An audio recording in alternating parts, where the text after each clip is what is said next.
Good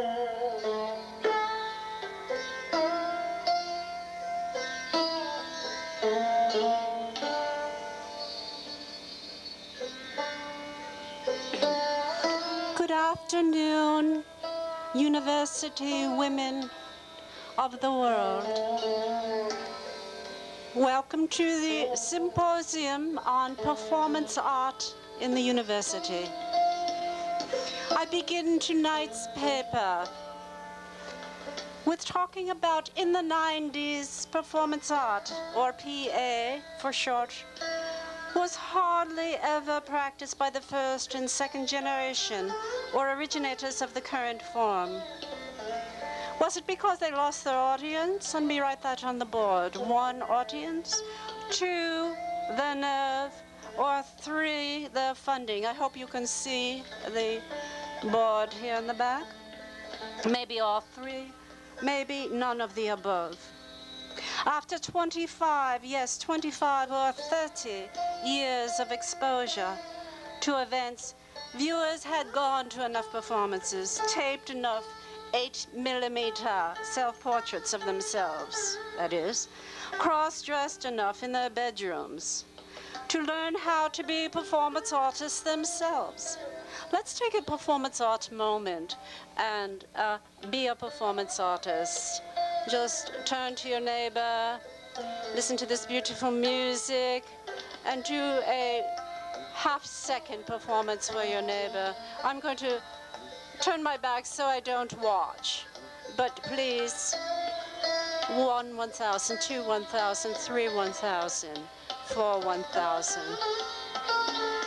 Now feel the result of having done that beautiful performance. Great, okay, back to the paper, because we want to go between the left and the right brain as much as possible. As a result, they stopped coming to performances as co-creators, as co-healers, as empathetic witnesses, and became restless critics of a genre which often utilizes intuitive and raw production values, hermetic autobiographical motifs, and arbitrary yet necessary titillation. And we all know about titillation.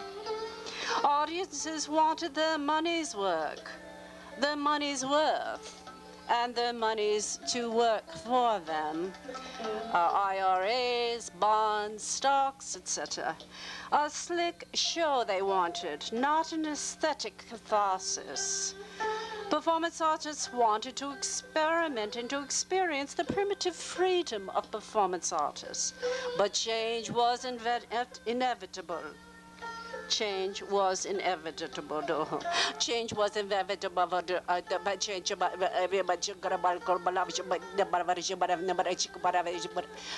Glossalia has just come upon me. I had a performance moment. Thank you very much. Let's get back now to the paper. Then there was funding, stringent codes of behavior designed by proponents of not only morality but also political correctness, demanded that unless performances were entertaining exhibitions of might and spectacle suitable for entire fundamentalist families, they would not be supported. And the fundamentalists won, spurred on by their "I told you so" attitude toward, yes, you know what, AIDS. AIDS. AIDS. Convincing taxpayers that their money was being ill-spent on dangerous and outrageous art. How did performance art respond to the challenge? Performance art is and is not about money and audience. More closely related to art povera and transformation, which doesn't make a cent, and less with attitude, business acumen, and gold stars. Those with nerves of steel and skill and desire to continue on and on and on and on survived the critical microscope of the 90s. Others moved, retreated, and flexibly reworked their objectives. Some went to painting, some back to sculpture, some to writing. They did their morning pages for the whole day, that is. Some to life, some to their families, and some to the academy, which we are here to discuss today. The academy, where performance became a subject to be taught, analyzed, historicized, remixed, appropriated, deconstructed, interpreted, and practiced again. Those who can, taught. Those who can, taught. In contrast to the stigma of artists teaching at universities, which states those who can't teach. Just the opposite. And it was just like old times when groups of friends would sit around at the Museum of Conceptual Art, Tom Marioni's house, performing for each other, or when women gave art birth.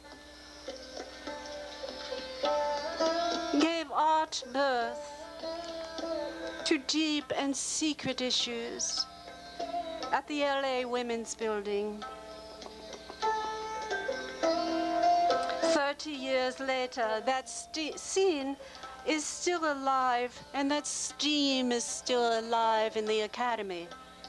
Home of the taboo only, now listen up here, only if it is theorized and studied. University performance students give very good attention. Now this low-budget video was going to have creaks and crannies and jumps and jump starts, but the message is here. The university students give full energy and unrepressed expression to their work in a classroom atmosphere nourished by non-competitive critique, yet by heady written treatises on the history of performance. It's an occasion for great art and life, but donors don't like it. Administrators don't like it either. Let's find out why. Isn't it strange, the Academy, when it is protected by a supportive, forthcoming, first amended, courageous, non-spooked by corporate donors administration, has the capacity to become the foster home of the new avant-garde. Yes, it is new. Conversely, when the difficult, the arousing, the transgressive, in this case, some performance art, oh, I went into Purda over that, is not treasured there at the university as a subject worthy of critical yet nurtured dialogue, then performance art professors, and we know who we are, raise your hand if you are one, can come under intense scrutiny by detractors, and we know who they are. Detractors, detractors, detractors, detractors, detractors, detractors, detractors, detractors. It is an osteoporotic kind of situation. Detractors, detractors, detractors. Oh, please, no more detractors. Rumors fly around about graphic content in their classrooms, about their performative language. This is about our performance art teachers, and we're not talking about detractors. We're talking about performance art professors, in fact, on the tenure track, perchance. Or maybe lectures, whatever you happen to be in terms of this subject.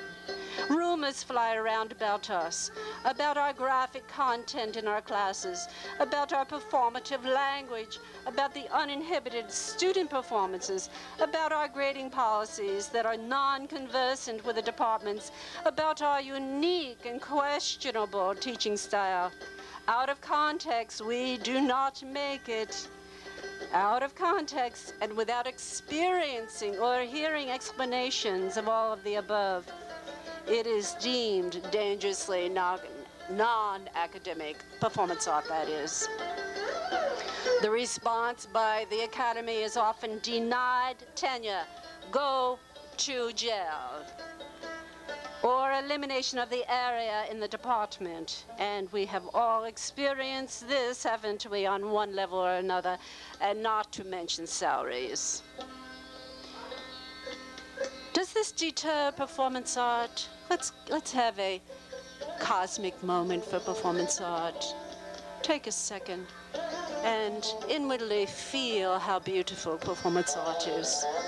Oh, performance art. Oh, performance art, you are so wonderful. Performance art. This does not deter us.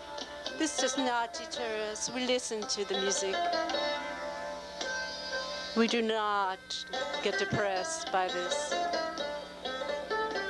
Why does this not deter performance art? Well, for this reason alone. Performance art has many homes to go to England, to Ireland, to Japan, to South America, to Iceland, to Alaska, not just to Academy. Having filtered down or maybe up to the arena of popular culture, it graciously allows itself to be co-opted by the media and by our kitchens. And like the 100th monkey theory, performance is everywhere. Check your local libraries for lectures by performance art professors who have come home. What follows are a few real found performances, which look like, imitate, or at least could be claimed by performance art. It is everywhere. Witness a Say No to Drugs TV commercial, seemingly crafted by an MFA Performance Studies graduate. In this brilliant use of the formula, a rageful Generation X woman breaks dishes, throws an iron skillet, threatens the camera with looks, and Detrius acts extremely steroidally and projects the drugs killed message from all 40 trillion cells of her body. This is not theater, this is performance art. And it's good, it's efficacious, it's powerful. Performance art is deterring addiction and death. Bravo. Witness number 2. In a cosmopolitan airport, and we all know about our airports, a woman cries loudly, hysterically, as she walks alone toward the baggage claim, much alone. Her wails about her issue echo throughout the terminal. She doesn't stop, nobody asks, and everybody knows that this is real, and it is art. Fantastic performance art. Fantastic. Yes, yes, yes. More of the above. Witness example 3. April 1999, around Easter, David Blaine, a young chap from Brooklyn, a magician. He's buried outside, 6 feet under, for 7 days in a casket, below 3 tons of water. Had he heard of Chris Burden? Does he know of Akanchi? Does he know of Eleanor Anton? Does he know of Carolee, etc.? TV personalities and movie stars queue up to see him. Tabloids applaud this excellent endurance performance art. It has reached the masses. Witness example 4. Performance art, and listen up here, listen up, has never ever advocated violence, danger, death toward the self or others. But we must admit that Heaven's Gate, a highly choreographed, theatrical, bizarre, and bizarrely costumed ritual reminiscent of Suicide-less museum and gallery installation of the 80s. It did look a lot like that. A choreographed danger. But this example is beyond performance art, and even the Guinness Book of World Records and is in a class of its own. Do not imitate. Do not imitate this art. Do not imitate. And then witness your own found performance art. Maybe it's something your mother has done. Maybe it's something your brother has done, not even knowing that they are performance artists, found performance artists. And conclusion, what now? Some performance art players have joined the exodus to the internet and other technologies which offer refuge from art police, from fundamentalist censors and inquisitors of creativity, although all three are quick on the heels of the genre.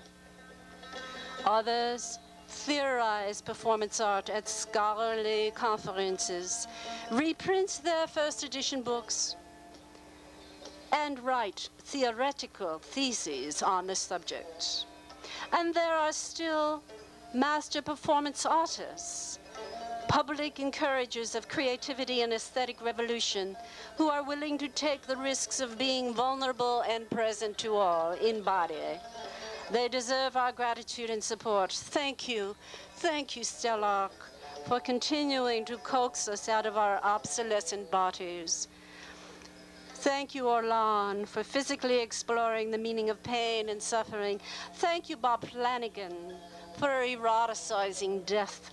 Thank you, Tom Marioni, for drinking beer with your friends. Thank you, Carol Lee and Annie, for thinking about an evolving sex. Thank you, Karen, for courageously raging against the night. Thank you, Hannah, for your insistence on the body as vehicle. Thank you, Donna, for embracing the seasons. Thank you, thank you, thank you, thank you. And thank you to the unmentioned multitudes throughout the world, still willing to be performatively seen and heard. Please continue to shock us. Continue to warn us. Continue to nurture us. Continue to wake us up. And teach us how to explore it all. Genetics, implants, robotics, weightlessness, global warming, energetic ecstasy, border issues, reruns of Wheel of Fortune, watched with octogenarian parents. Catapult us, performance artists, into a new world, one braver than what could be imagined. And perhaps, performance artists, each and every one of us, the new performance art will look like nothing at all and will feel like rapture. Rapture, rapture. And performance artists, each and every one of you, you all know that rapture is uncensorable.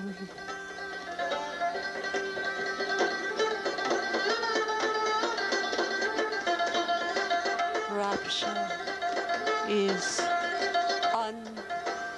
uncensorable.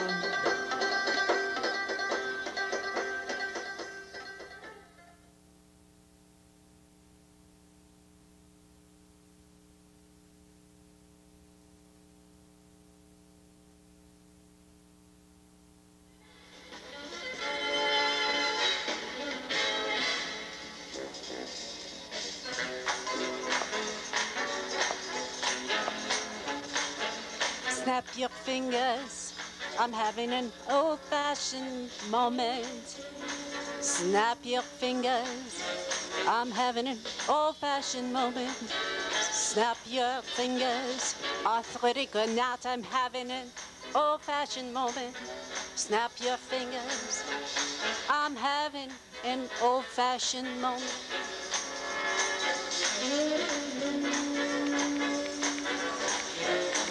Welcome, future Catechism teachers of America. We are here tonight to discuss women in the priesthood. I want to be a priest. I want to be a priest. This is a song I wrote, and you can sing along with me. Very simple. I want to be a priest. Why can't I be a priest? Oh, why can't I be a priest? I can do everything that priest does, but I'm a woman. I can do everything a priest does, but I'm a woman. I can do just as well as a man everything the priest does, but I'm a woman. I was at the Last Supper too. I was cooking the Last Supper too. Oh, why snap your fingers? Oh, why can't I be a priest? Why I can do everything the man does. I can perform all the functions. I can do it just as good as he can. I have talent, I have desire, I have the need to be a priest too. Not a woman do, but I do. I do. Snap your fingers, ladies and gentlemen. This is a snap your fingers moment. I sing along. I want to be a priest too. Even if you don't, ladies and gentlemen, please join me. I want to be a priest too. Yes, I'm having an old-fashioned moment. I'm having, snap your fingers, an old-fashioned moment. Oh yeah. I would like to end this program and this infomercial with a statement by one of our women friends. It says in androgynous ministry, in Jungian terms, snap your fingers, our churches have lost their anima, or perhaps more correctly, put, they have so repressed her. Write this down. It's an infomercial. They have so repressed her, the anima that is, that she has in many cases turned negativo. She holds them captive in the neurotic insecurities of legalism and protectionism that pretend to preserve values which have long lost their meaning due to the intellectual game playing and the rationalization which now surround them. The stubborn resistance to the ordination of women, which uses nothing less than scripture and tradition to justify itself, is probably the clearest example of the repressed feminine now turned sour. So, snap your fingers, ladies and gentlemen, and join me. I sweetly want to be a priest, but I'm a woman. I sweetly want to be a priest, but I'm a woman. Before I get to...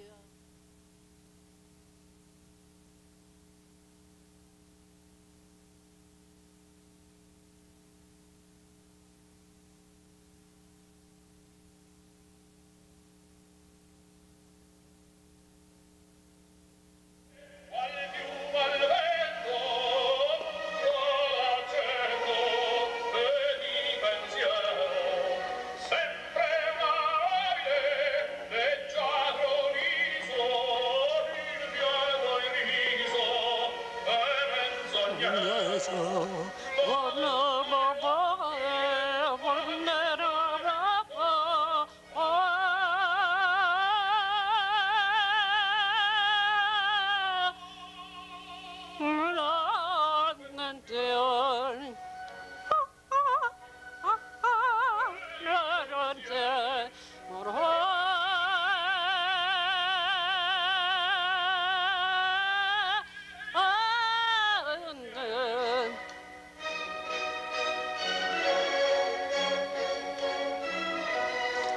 Buongiorno.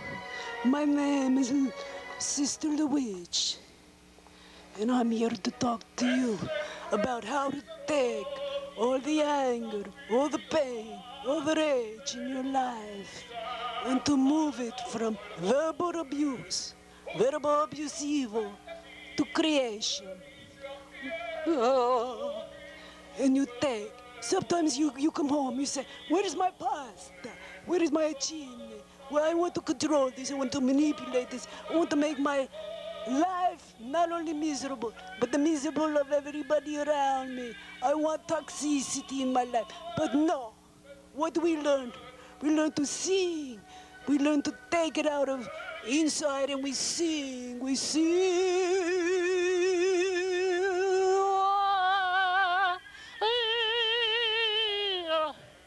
And no longer are we angry. No, no. So, no longer angry, no longer upset, no longer pain, and no longer saying, you egghead, you pazzo, you buffono, you, the opera ends, but you very uneducato. You don't say these words. You talk nice to your baby. You talk nice to your bambino. Talk nice to your kids. You talk nice to all the husband and the wife. You talk nice, and then you sing, you sing, you sing. You take all this unhappiness, all this pain, you punch the pillow, you punch something, but you're not a puncher nobody. You're not try to get a vengeance or try to get back at anybody. You punch a pillow. Or you sing something. You sing something. Or you talking nice. You take a vacation together. But you not and never try to take a power over anybody. Never try to control anybody. Never try to manipulate anybody. Never try to rage against anybody. Never try to call a no name. Every name is a hurt to the soul right here. Hurt to the soul right here. So, next time you want to be angry or say a name, you remember to sing. You remember to sing. You remember to sing. showers done. You remember to sing.